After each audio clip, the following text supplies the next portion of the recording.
Stacy something. Came highly recommended. He said, this couple here said, we're not going to change our mind on the basic house. He said, time I gave him the keys and walk in the front door, they had about $45,000 on what they wanted to change. The point I'm trying to make is, everybody wants what's nice. Everybody wants the prettiest, the flashiest, the best. But a lot of today's lesson comes from the wilderness. What happens in the wilderness of life? I keep saying, going back, we maybe can smile more on the mountaintops, but we learn more in the valleys of life. We learn more in the wilderness of life. The lesson draws items notice in the wilderness. John the Baptist, he lived in the wilderness.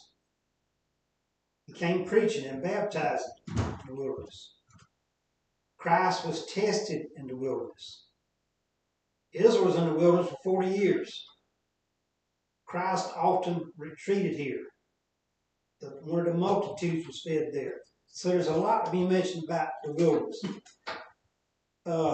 Many times, if we have more than we need, I see people's walk that doesn't appear on the outside like God's stamp of approval on it.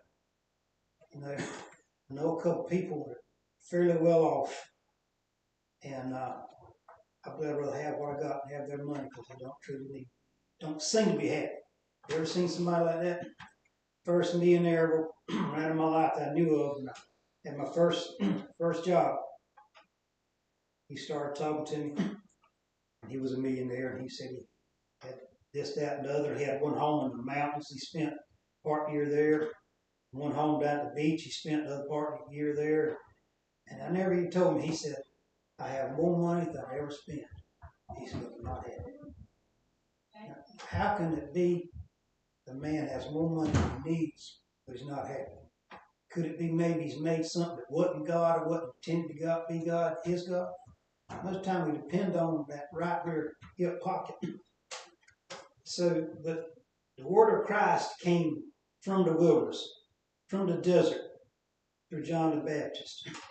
Now, the wilderness could also represent this, a place for testing. Wasn't Christ tested in the wilderness? Sure he was. Have we ever experienced a dry time in our walk? Last few months, it's been tough around my house. All kind of trials, and I'm not going to get into it. All kind of testing. You find yourself sometimes, Lord, I even changed what I prayed one day. And boy, it seemed like you opened the floodgates of trials. And I said, Lord, did I even pray right today?